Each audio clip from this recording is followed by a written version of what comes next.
I might start this sermon in prayer. But if I did, I'd have to warn you that if you bow your heads in prayer, it will be taken as an act of aggression. Let me relay to you a story that was told to us at the Southern New England Conference of the UCC's Super Saturday gathering last weekend. Preaching to us was the indefatigable Reverend William Barber. If you don't know Reverend Barber, he's professor in the practice of public theology and public policy at Yale Divinity School, founding director of their newly formed Center for Public Theology and Public Policy. He is the president and senior lecturer at Repairers of the Breach. He's co-chair of the Poor People's Campaign, a national call for moral revival, and a national board member at the NAACP. In other words, he is the real deal. And when people ask me for who is a contemporary successor to Martin Luther King, I say Bishop Barber. And so he told us a story last week. On Ash Wednesday, some members of Congress and some faith leaders had gathered on Capitol Hill to share Ash Wednesday prayer, to distribute ashes, and to lament the House Budget Reconciliation Resolution and what it could mean for individuals and families across the country. The event was organized primarily through the Washington Interfaith Staff Community, a working group on domestic human needs, a working group that our UCC Office of Public Policy and Advocacy belongs to. And our own UCC General Minister and President, the Reverend Karen Georgia Thompson, was there, along with members of the UCC's Washington office and others who represent us there as our moral voice to our elected leaders in our nation's capital. But when our leaders tried to pray in the Capitol, they were told they would be arrested if they started to pray. They told if they bowed their heads in prayer, it would be seen as a sign of aggression.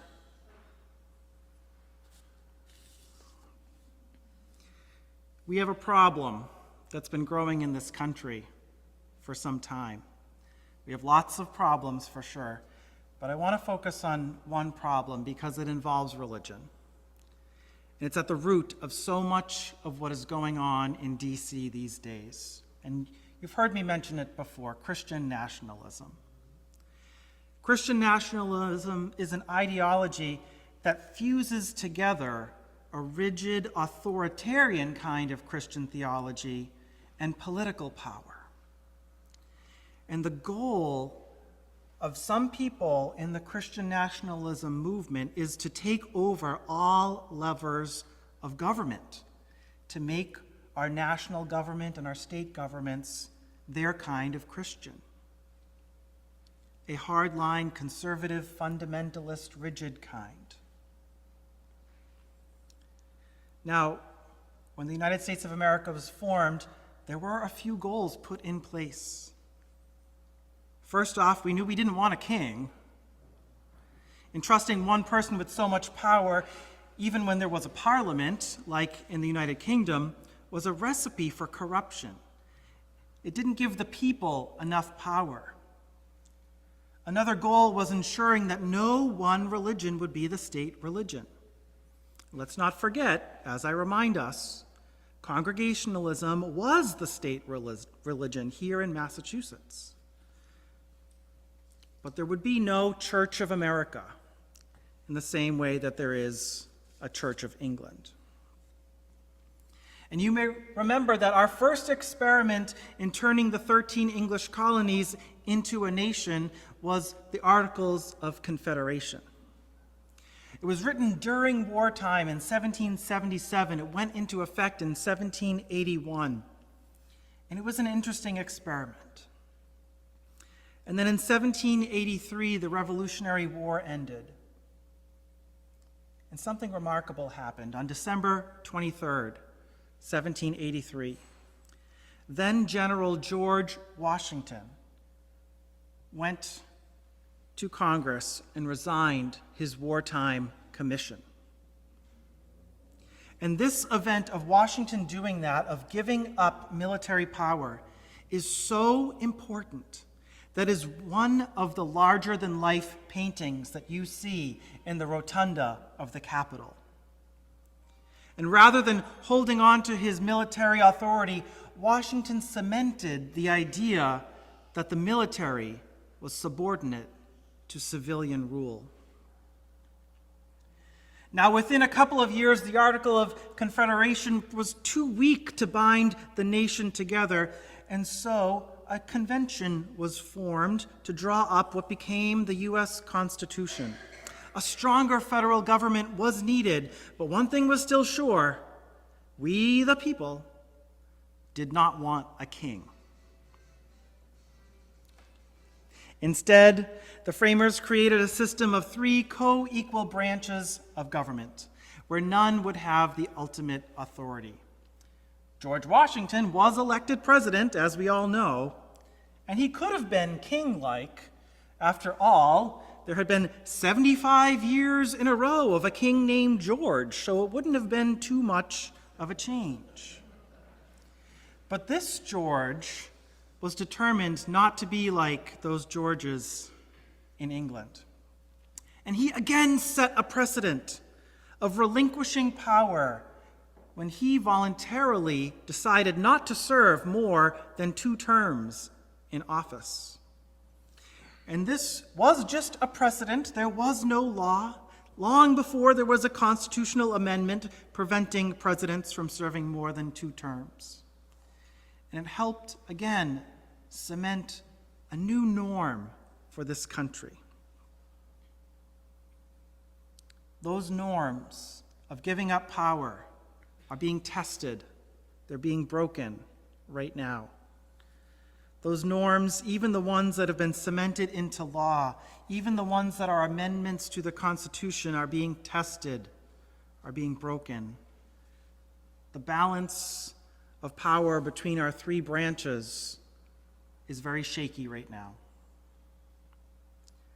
So I want to bring in a work of contemporary fiction and the Bible before I get back to what's happening today. You've heard me mention Octavia Butler's Parable of the Talents before, because it's eerily familiar to what's happening, but it's getting even more so. You see, she published this book in 1998. And in it, she writes that in the 2028 presidential election, a candidate, Andrew Steele Jarrett, who is a charismatic person, runs on a campaign with the slogan, "Make America Great Again." And his goal is to make America a Christian nation. Jarrett's hardline followers, that he always disavows, went around actually persecuting people in the country, actually enslaving them, abusing them, killing them. Again, this was always disavowed by the president, but the administration never really stopped it. And in the book, Jarrett is held to just 1 term, but it takes a war against Canada and a huge upheaval of society to do it. Alaska is also on the other side of the war, having just declared independence. But by the time those 4 years are over, many lives have been lost, and the country did not just right itself quickly. And if that seems prescient or chilling, let's turn to the Bible. So this Lent, we have started looking at snippets from stories of the time of the judges.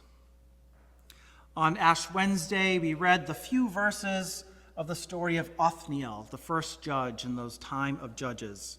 And then last week, we read part of the action-packed story of the judge Deborah with Jael and Barak. So today, we jump into biblical history a little bit later. The 12 tribes are settled in, and they're starting to compare themselves to the other nations.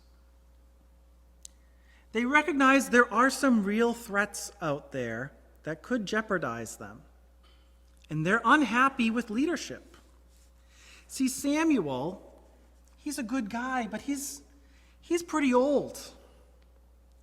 He's well respected, but he puts his 2 sons in charge as judges, and they turn out to be corrupt. So the elders turn to Samuel and say, "Give us a ruler. Give us a king like all those other nations have. We want that too."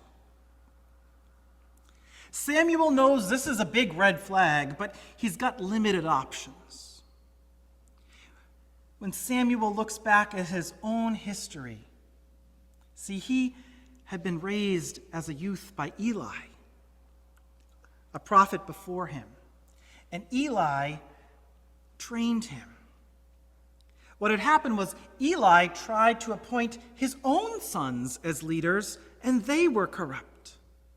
And then Samuel himself became the heir. And now Samuel finds himself in a similar position to what Eli had been in. And so Samuel turns to God, who he had been close to his whole life. And Samuel says to God, "What do I do now?" And God tells him basically, well, the people want a king, give them what they want. Samuel gives the people all the warnings he can think of for why this would be a bad move. Kings, they're not like judges. They're not like prophets. Kings demand loyalty. Kings drum up wars. You have to constantly feed the ego of a king. Samuel warns the elders that there are some specific, predictable, bad things that will come to pass. And on that day, when they do, you will cry out against the very ruler you chose, but God will not answer your pleas on that day. But Samuel's old. The people don't want another judge. They don't want another prophet. They want something different. They want to disrupt the system. They know sometimes rulers are corrupt, so they ask for a different kind of a government, a king. And so Samuel goes about getting one for them. And in the next chapter, Saul, the first king, comes onto the scene.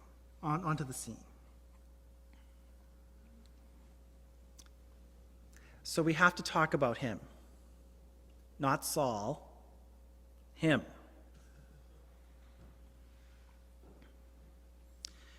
Maybe like me, you are sick of Donald Trump, of hearing about him, of being in the news every day.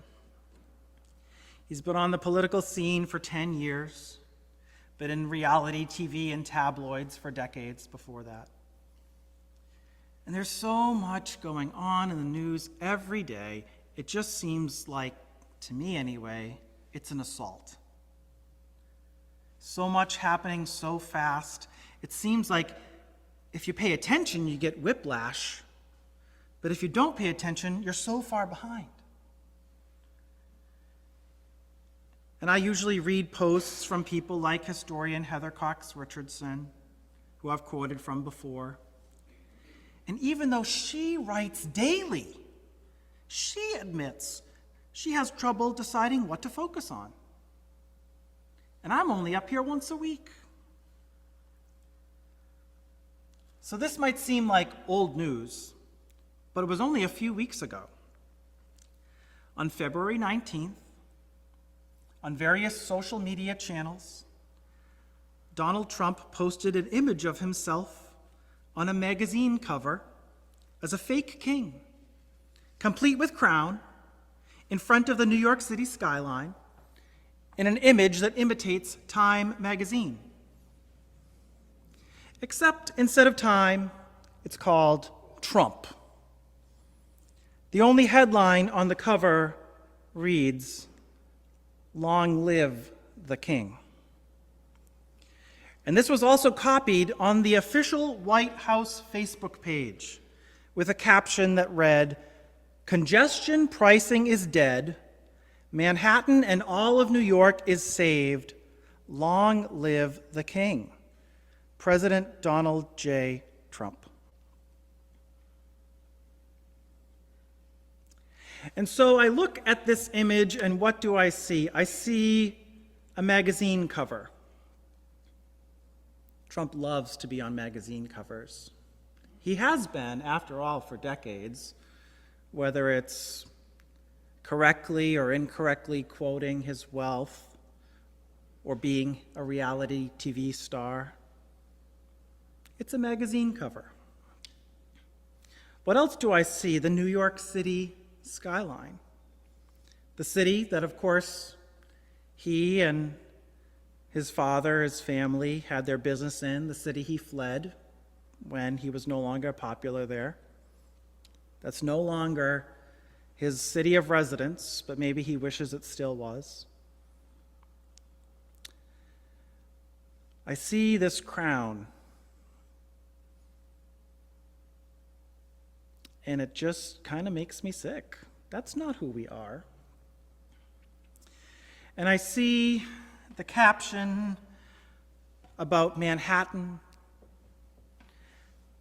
and New York being saved because, after all, there's a woman governor there, and what could be worse? Because he just can't abide by that. So Christian nationalists in this country have chosen their modern-day king, and it's this man. It's him. I've even been, almost Harry Potter style, I've been in conversations with people. People just say him, or you know who. Weird. And so we have to contend with the fact that this is not just a normal administration. We have someone as our president right now that many people, maybe millions, I don't know what else to say, but kind of worship as a king. And as some people would say, it's a cult. It's a cult. That's not normal. And it's not everybody, but it's enough people that it's made a difference in the fabric of this country. We are not supposed to have a king. But when people ascribe religion to it, then we have to talk about it. When people believe Trump is a king, that's one thing. But too many people believe this administration is acting on God's behalf. And so when God is on your side, there's almost nothing you'll do to stop what's going on. When God, when religion and the state merge together, there's nothing more powerful, more potentially explosive. So what are we to do in the face of rising Christian nationalism? I want to start by saying what we cannot do. We cannot cower in fear. We cannot cower in fear. Christian nationalists, like other types, like fascists, like authoritarians, like dictators, like narcissists, or just your average bully, thrive on fear. Don't be afraid. There's a reason why so many times in the Bible, when God shows up, when angels show up, when messengers of God show up, the first thing they say is, don't be afraid. Something we do have to do, get local. Get local. Do you know your neighbors, like your literal next door neighbors? Do you know them? What if you know them? Do you know the people in the houses across the street or the ones next to them? Know your neighbors. Get to know folks. Share sugar and flour and all of those things, because that actually matters.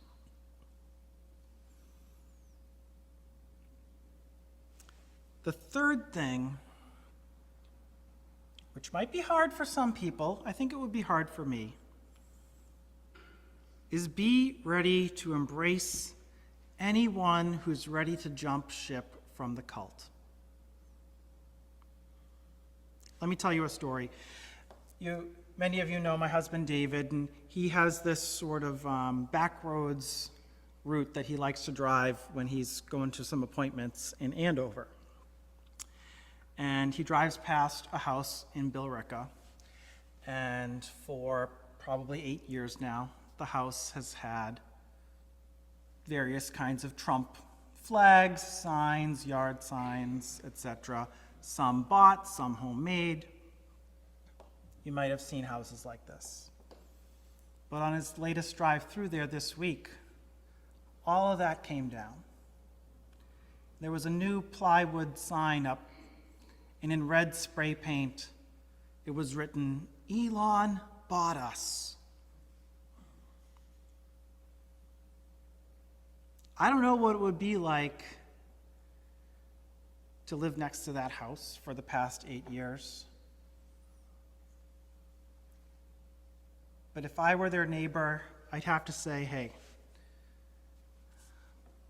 you want some sugar? You need some flour? Let's have some coffee.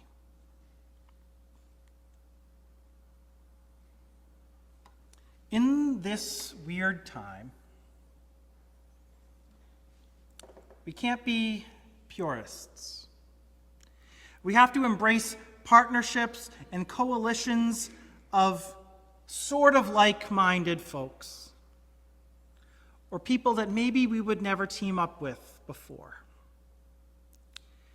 People that are going to stand up for religious freedom, for freedom of speech, even if they may have a kind of speech or a kind of ideology that we don't like. But we cannot have a king. You have to get through the first and second book of Samuel, the first and second book of Kings, the first and second book of Chronicles, and all through the rest of the Old Testament to figure out why. Or maybe you don't even read the Bible and you just get it. And I'll end with one final charge. A couple of weeks ago, I was at the First Parish Church in Manchester by the Sea. You know, I had shared with you that they were installing a new pastor, Reverend Catherine Schofield. And during the service, there was a charge given to the congregation by Reverend Rick Spalding. And the charge he gave is the same one I give to us here today. It's simple. It's timely, it's eternal. And it's simply this: tell the truth. Tell the truth. Find what is true. Hold on to it. Don't be quick to share something just because you might align with it, but find out where it comes from. What are those sources? What's the truth? and tell it. For us, we have an eternal truth. We have the gospel. That's a truth that we should be telling. As the choir will sing in just a minute, we are called for such a time as this. We don't get to choose when we're born. This is our time. I think about back in our own church's history, people like Reverend Chipman, our first minister here, who served for 55 years, something so incredible. But one thing that could be said of him is that he stayed true to his faith to his dying breath. And as we think about this time in the life of our church, I hope the same can be said of us as a congregation. That up until the end, we stayed true to our faith. We told the truth. We were not afraid. May it be so. Amen.